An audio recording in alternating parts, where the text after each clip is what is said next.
Welcome to the McFarland Report. My name is Kenneth McFarland, and we are so excited about the future of Columbus and most definitely having you with us today. We have a wonderful show for you, so you need to keep in tune. You need to keep watching. We have our own mayor here today, Mayor Robert Smith, and also he's a mayoral candidate for this year's race. Welcome to the McFarland Report.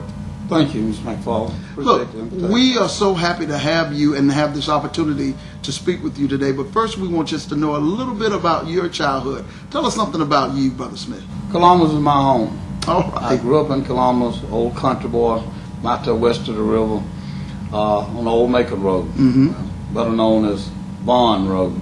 In the later years, the name changed to Charlie Smith Road, which was named after one of my older brothers. I attended elementary school at the time it was Motley Elementary School. Motley Elementary. Yes, which is known as West Lowndes now. So it was Motley Elementary School, my first through the 8th grade. At that time they didn't have kindergarten. And from high school, I attended 9 through 11 at R.E. Hunt, which is the intermediate school in the city school system now. And my senior year, at this time in 1970, they fully integrated the summer. So everyone lived in the county had to attend Caldwell High School, which is Columbus High School now. Right. And if you lived in the city, you attended Lee High School. So you're part of the integration? Yes. The first year they fully integrated in the city of Columbus. And that was 1970. Okay. So my father lived in Columbus, so I moved with my father in order to attend Lee High School. We're not going to say anything about it. No, we won't go there. The head coach was Billy Brewer, who ended up coaching at Southeastern State in Hammond, Louisiana, and he moved from Southeastern to Louisiana Tech in Ruston, and from Louisiana Tech to Ole Miss for 4 or 5 years. So this was the year when they first fully integrated. We were just fortunate to have a football team that was undefeated. First time in the history of Columbus. That's why you moved. That we football. Had a 9-0 record. And after high school, I played in that Mississippi High School All-Star football game. It was in Jackson. I had the opportunity to play against a gentleman that will be inducted into the Hall of Fame someday, Walter Payton. And we also played against each other for 4 years in the Southwestern Athletic Conference. So I was able to attend college through an athletic scholarship for 4 years. And that college is? Mississippi Valley State University. You probably never heard of it. It'll be in Mississippi. Well, okay. Well, all you have to do is get on 82 West. I started my freshman year as a weak outside linebacker, and I received the Most Valuable Defensive Freshman Award. My sophomore and junior year, I received all SWAC honors. And I was inducted into the Mississippi Sports Hall of Fame in football in 1996. After college, I came back and had the opportunity to my first job at my school, at the high school where I graduated from, which was Lee High School. So I started working at Lee High as a football coach, defense coordinator, you started and track coach. And I worked there from 75 to 83. From 83 to 92, I was assistant principal at Joe Cook Middle School. And from 83 up until, from 92 up until the present time, I have been the principal at West Lowndes Middle School, which was the same school, a portion of it, one of the halls was the same school where I attended elementary school. You've been dealing with children for a long time. Right. So this is my 31st. Matter of fact, before I took a leave of absence, I was working on my 32nd year in education. So you enjoy educating children? Oh yeah. Right. So as a child, what do you feel as a child that you've learned that you can take into your adult years? What have you learned there? Hard work, dedication, and commitment.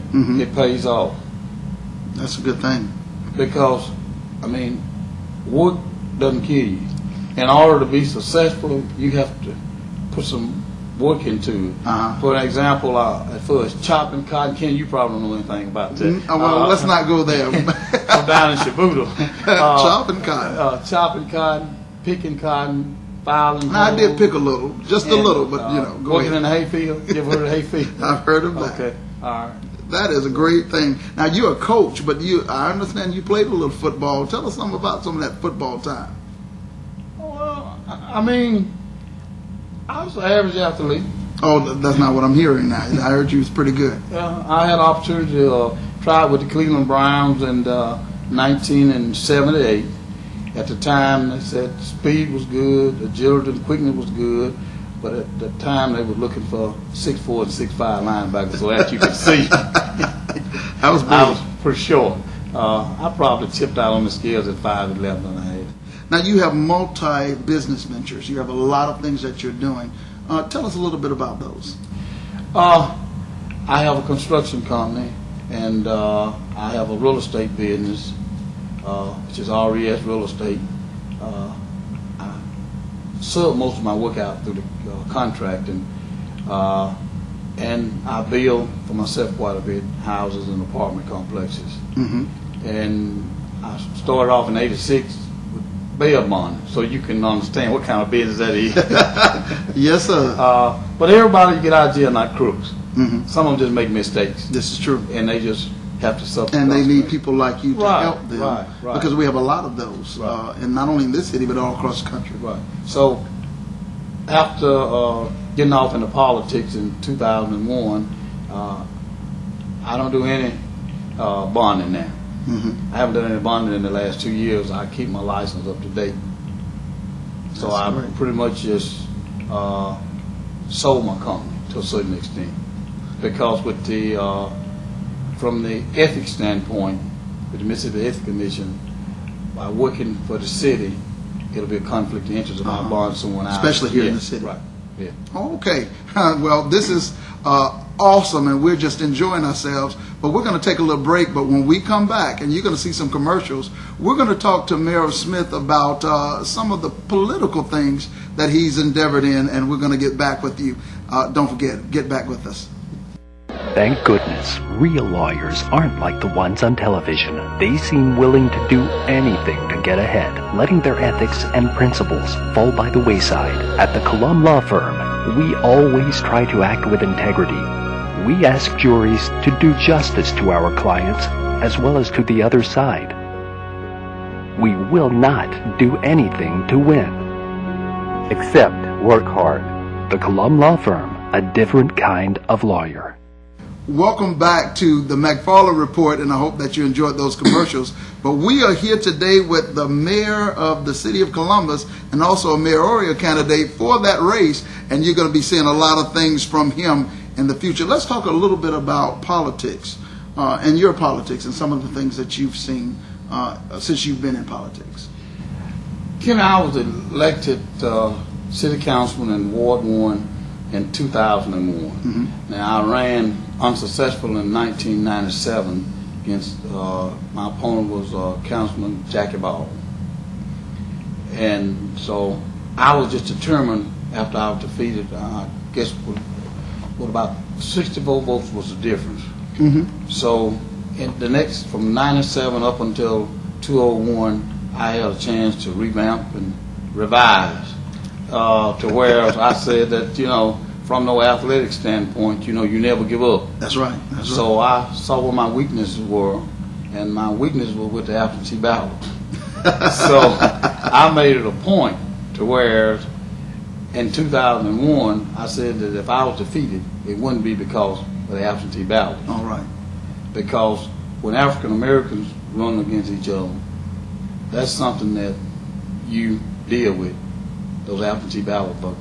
Mm-hmm. So if you just sit around and wait for people to go to the polls and vote for you without dealing with absentee ballots, then you're pretty much defeated, because before the race started, you could be behind 300, 400 votes. This is true. Yeah. So I won the in 2001, the same opponent that had defeated me in 1997. I won by probably, I guess, 74 votes. And then I was re-elected. That was close. Yeah, I was re-elected in 2005. That And- was really close. yeah. Well, And you so saw you saw your obstacle, you saw your challenge, and you actually took that and made it a positive. So how many votes did you get from those absentee ballots after you that challenge you took on? I probably had about 250. Congratulations. Yeah.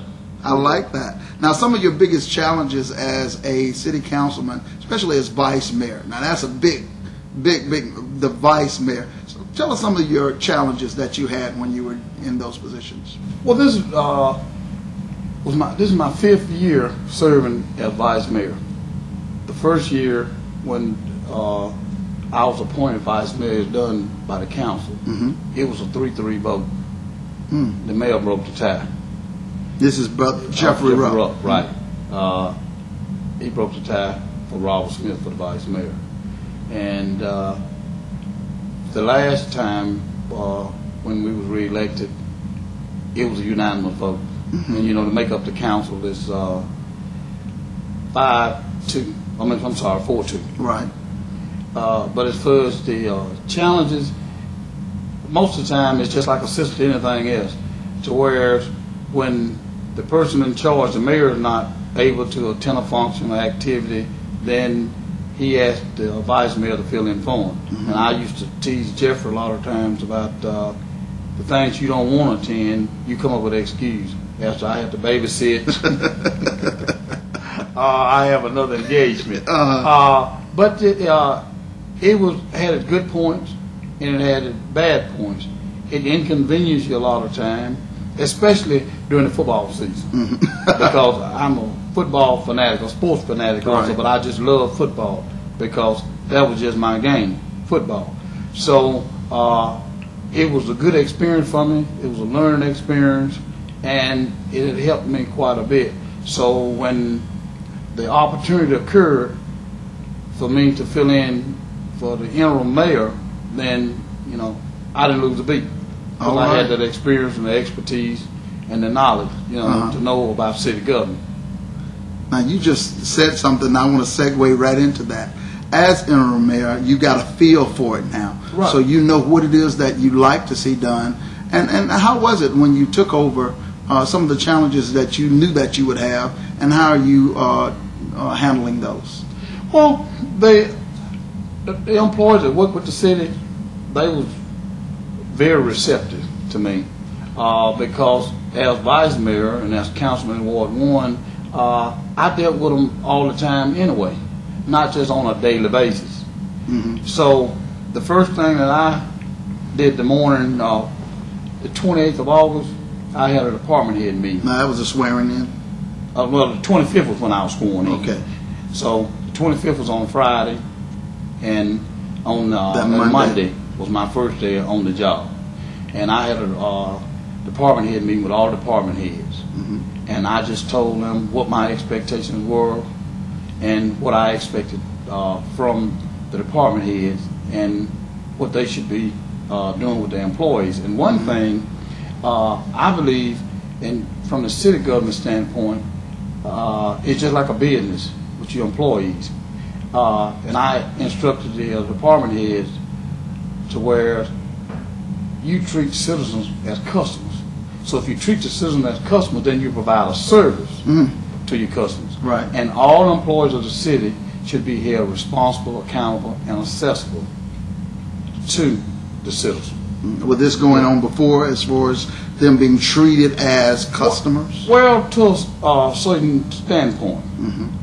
As far as Jeffrey getting involved in the day-to-day activities, he left that pretty much up to the department heads, and Jeffrey was basically a PR.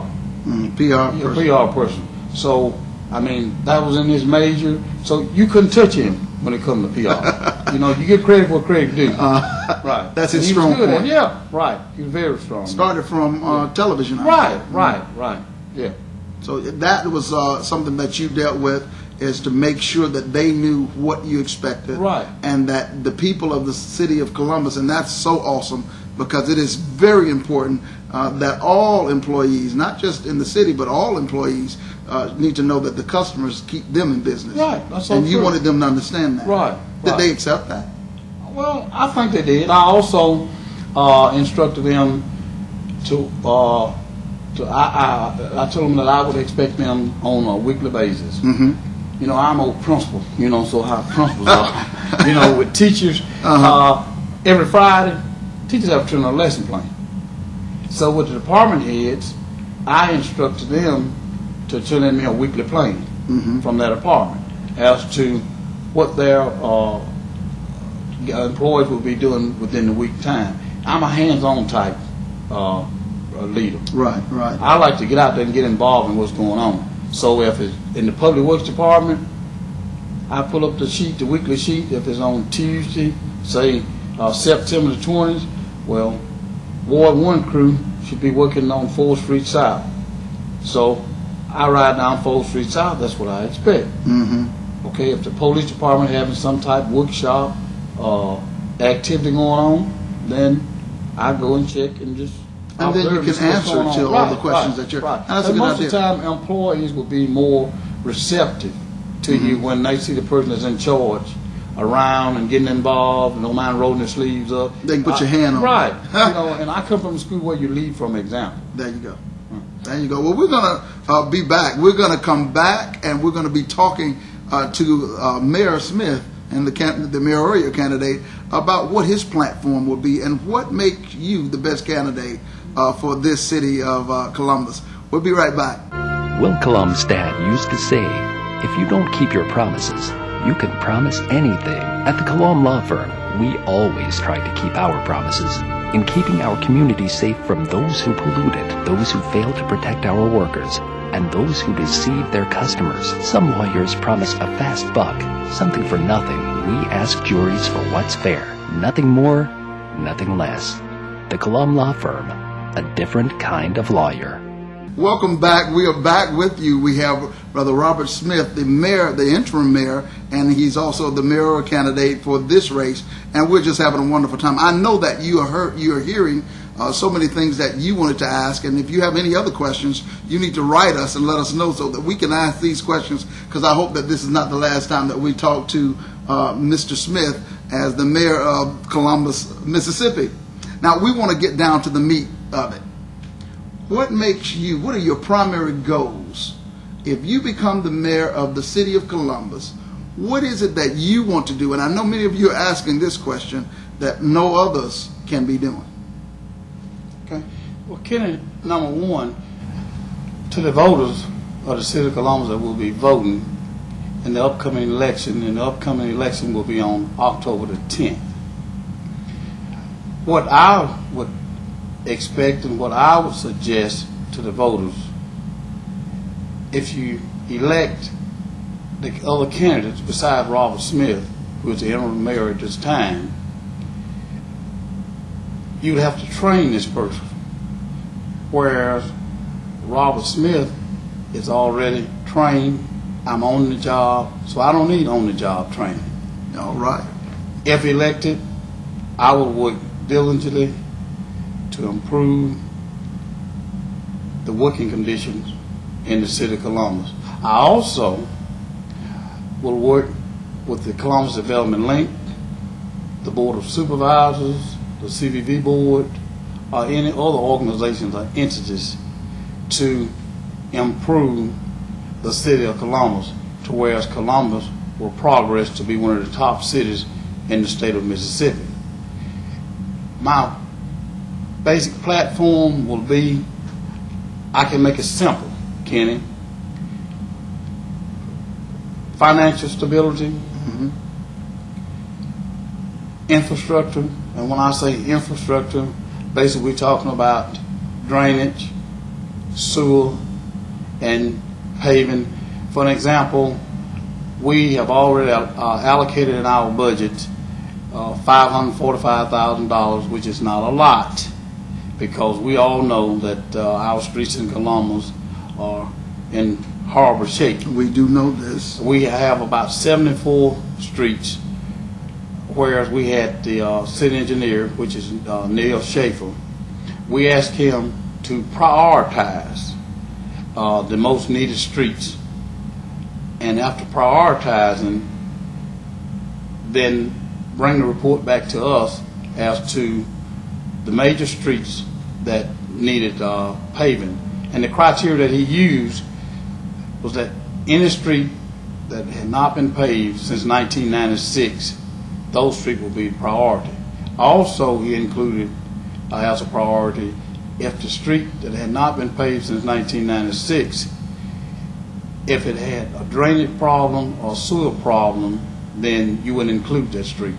So we have 10 streets that we will pave this year, which is not a lot, but at least it's a beginning. And this is going to happen whether you're mayor or not? Right. Okay. Yeah. This will occur beginning in the spring of the year, probably around March of 2007. Also, from the economic development standpoint, I have already developed a dialogue with Joe Higgins from the Columbus Development Link. Joe is a crackerjack, as my grandmama would say. He's a go-getter. That's a good job. I mean, he has a proven track as far as bringing the industry in to the county. But at the same time, that's not helping the city from a tax base standpoint. So what Joe and I have discussed in detail, ways to bring retail and industry into the city of Columbus. Also, from the dilapidated housing standpoint, I would like to continue to work with improving dilapidated houses, overgrown lots, because that's a sore in the community, especially in the African American community. Mm-hmm. Now, when you go up in the hills and I-45, you don't see a lot of dilapidated homes. But when you go off in Ward 1, which is predominantly my ward, Ward 2, Ward 4 and 5, you see a lot of dilapidated houses. So that's another area that I would like to work on. Our 205 audit is complete now. So since our 205 audit is complete, George Irby, who is our federal programs coordinator, now he can work aggressively as far as trying to secure grants, state and federal grants, to help improve conditions in the city of Columbus. And from the educational standpoint, you know, I have to include education. By being in education for the last 31 years, I would like to develop a partnership with the Columbus Municipal School District as far as trying to make sure that every student get a quality education. After receiving a quality education, those students will become productive citizens in society. And we all know college is not for everyone, but at least get you a high school education and then learn your trade. You have EMCC over in Mayhew to where you can get you a trade, and you know, Kennedy, as well as I do. You can get you a trade as an electrician, a plumber, welder, and you'd be set pretty much for life. A lot of those things that you mentioned, and I'm glad that you said that. In my day, we had classes that would teach you to do some of those things in high school. True. Are you advocating bringing some of that back or asking them to do some of those things? Because most of our kids are not going to college. When I attended high school in 1971, we had a building and trade shop where you could learn carpentry, brick masonry, Right. and which, you know, all that come in hand, because if you build a house, and people building houses every day, you need a carpenter and you need a brick mason. This is true. This is true. So you're going to work towards all that. And you was speaking of infrastructure and bringing back businesses and all that. So we're looking to have 45 just blow up, because we have a lot of empty buildings on 45 that I've seen since I've been here. And I know it's very expensive to get anything on 45. So are they looking into things like that? Well, Kenny, and discussing this issue concerning retail, for an example, on Highway 45, what happens? The property owner, when they find out a developer is really serious about purchasing this property, they raise the price on that property. They're not willing to negotiate or compromise. And most of these people, property owners, they're not hurting for money. So either you pay what I asked for it, or I could care less from the economy standpoint and from the tax base standpoint. So that's what hurt a lot of developers, or stop a lot of developers from building on 45 and purchasing property on 45. So as a city, maybe we could do something to make sure that they do something with that rather than let it go down. Right. So I'm looking forward to that. And you've heard it right here from Brother Smith. Now, another thing, we've heard so much about unification, unifying, and you mentioned just a bit about that when you said bringing all these different entities together. Do you find that that's going to be a challenge for you, or you've already started working towards that end? Well, I've started working at it from that end. As a matter of fact, Supervisor Leroy Brooks and I, we have a good working relationship together, and that's one of the things that we have discussed a great deal as far as consolidating services. And when you consolidate services, you save money for the city and with the county. Matter of fact, we went before the Board of Supervisors and asked if they would partnership with us concerning paving. And they said not this year, but maybe next year they will seriously consider it. And I think that on the Board of Supervisors, it's 3 members of the Board of Supervisors that will partnership with us, so we can get a lot more done from the paving standpoint next year than we'll be doing this year. So even in the interim stage, you're already working aggressively to make sure some things get done and not this be a lagging time. But I'm impressed with that, because so many would have been working on the campaign and not really trying to build the city. Right. So you've done that already. True. Congratulations. Now, we know that we have to go and we don't want to take too much of your time, and I know you're a busy man, but we want to just thank you for coming to be on the McFarland Report. But before we leave, any last words, anything that you want to say to the people of Columbus? Yes, Kenneth, the last thing in my important words in bringing closure to this show, first of all, I want to thank you for giving me this invitation and giving me the opportunity to be a part of this show. But to the voters that will be casting your votes on October the 10th, vote for a person that qualified from the standpoint, I know city government, I worked in city government for the last 5 years, so I have the experience, I have the knowledge, I have the expertise. So it's not about color, it's about a person that's qualified and have the experience that can get the job done. So I'm asking for your prayers, your vote, and support on October the 10th. Thank you.